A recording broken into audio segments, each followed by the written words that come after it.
ప్రభునందు ప్రియమైన శ్రోతలకు వందనములు. ఈ పోడ్కాస్ట్ కార్యక్రమం నాకు స్వాగతం. మీ అందరి కొరకు ఈ కార్యక్రమమును ప్రసారం చేయుచున్నాం. విని దైవాశీస్సులు పొందుకోగలరు. ప్రియమైన శ్రోతలకు మన ప్రభువైన యేసుక్రీస్తు నామములో శుభోదయం. శ్రోతలారా, బాగున్నారా? మీ కొరకు ప్రతి దినం ఫీబా ఇండియా పక్షముగా ప్రార్థన చేస్తున్నాం. రండి, ఈ ఉదయకాలము దేవుని సన్నిధిలో వాక్యాన్ని ధ్యానం చేద్దాం. ఎలీషా యొక్క ఎముకలు అనే అంశాన్ని మీ మధ్యన జ్ఞాపకం చెయ్యాలని ఆశపడుతూ ఉన్నాను. రాజుల 2వ గ్రంథము 2వ అధ్యాయం 6 నుంచి 9 వరకు మీ మధ్యన జ్ఞాపకం చెయ్యాలని ఆశపడుతూ ఉన్నాను. 6వ వచనం, 2వ రాజుల గ్రంథము 2వ అధ్యాయం 6వ వచనం. అంతటా ఏలియా, యెహోవా నన్ను యోర్దానుకు పొమ్మని సెలవిచ్చుచున్నాడు కనుక నీవు దయచేసి ఇక్కడ ఉండుమని ఎలీషాతో అనగా, అతడు, యెహోవా జీవము తోడు నీ జీవము తోడు నేను నిన్ను విడువనని చెప్పెను కనుక వారిద్దరును ప్రయాణమై సాగి వెళ్ళిరి. 7వ వచనం. ప్రవక్తల శిష్యుల్లో 50 మంది దూరమున నిలిచిచుండుచుండగా వారిద్దరూ యోర్దాను నది దగ్గర నిలిచిరి. 8వ వచనం. అంతటా ఏలియా తన దుప్పటి తీసుకొని మడత పెట్టి నీటి మీద కొట్టగా అది ఇవతలకును అవతలకును విడిపోయిను కనుక వారిద్దరూ పొడి నేల మీద దాటిపోయిరి. వారు దాటిపోయిన తరువాత ఏలియా ఎలీషాను చూచి, నేను నీ యొద్ద నుండి తీయబడక మునుపు నీ కొరకు నేనేమి చేయకూడదునో దాన్ని అడుగుమని చెప్పగా, ఎలీషా, నీకు కలిగిన ఆత్మలో 2 పాలు నా మీదకి వచ్చునట్లు దయచేయమనెను. అందుకతడు, నీవు అడిగినది కష్టతరముగానున్నది. అయితే నీ యొద్ద నుండి తీయబడినప్పుడు నేను నీకు కనబడిన యెడల ఆ ప్రకారము నీకు లభించును, కనబడిన యెడల అది కాకపోవునని చెప్పాను. ప్రియమైన విశ్వాసులారా, దేవుని సన్నిధిలో ఈ ఉదయకాలము ఏలియా తరువాత ప్రవచన పరిచర్యను కొనసాగించింది ఎలీషా. ప్రస్తుతం చాలా మంది పరిశుద్ధులు అతివేగంగా ప్రభు సన్నిధికి వెలుచూ ఉన్నారు. యెషయా గ్రంథము 57:1 ఉన్న మాట, ఒక పరిశుద్ధుడు ప్రభువునందు నిద్రించుచుండగా మనము చేతులు కట్టుకొని ఊరకొనకూడదు, ఆయన మీద నుండిన అభిషేకము 2 మన మీద వచ్చునట్లు ప్రార్థించవలెను అని దేవుని వాక్యం తెలియజేస్తుంది.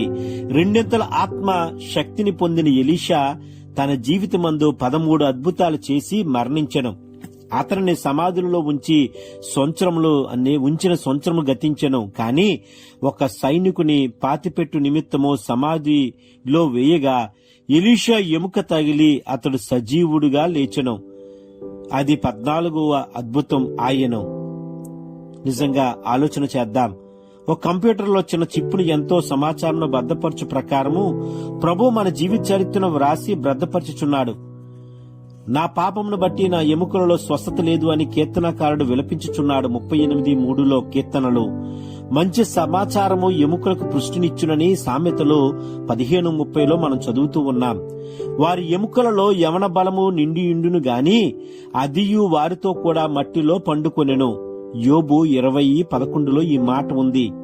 ఇంపైన మాటలు తేనె పట్టు వంటివి. అవి ప్రాణమునకు మధురమైనవి, ఎముకలకు ఆరోగ్యకరమైనవి.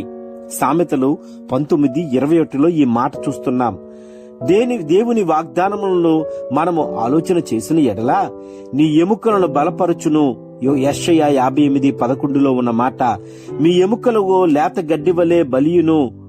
66:14 మాట. యెషయా గ్రంథము. దేవుని బిడ్డలారా, విశ్వాసులారా, ఆలోచన చేద్దామా? మన ఎముకలు అభిషేక తైలముతో నింపబడినదై ఉండవలనని దేవుడు కోరుతూ ఉన్నాడు. ఎముకలలోని అభిషేకమే ప్రభు రాకడలో మనలను ఉజ్జీవింపచేయును. లాజరు మరణించినప్పుడు దేవదూతలు అతనిని అబ్రహాము రొమ్మునకు తోడుకొని వెళ్ళను. కాని ధనవంతులు మరణించినప్పుడు అతని ఎముకలలో నివసించిన పాపము అతనిని నరకమునకు ఈడ్చుకొని వెళ్ళెను. బుద్ధికల కన్యకుల కృపకాలమందు గిన్నెలలో నూనెను నింపుకొని వెళ్ళిరి.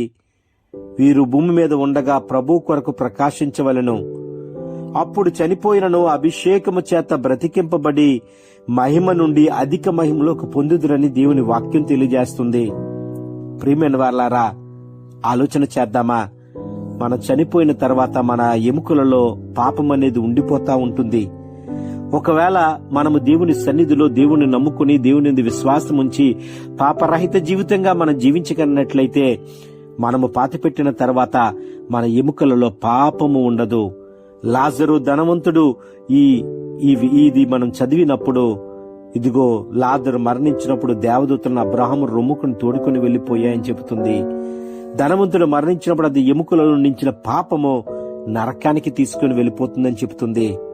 అందుకే 2 కొరింథీయులు 3:18 ఉన్న మాట, ప్రభు యొక్క మహిమను అద్దము వలె ప్రకాశింపజేయుచు మహిమ నుండి అధిక మహిమ పొందుచు ప్రభువుకు ఆత్మ చేత నా పోలికగానే మార్చబడుచున్నాను అని మాట్లాడుతూ ఉన్న మాటను జ్ఞాపకం చేసుకుందాం.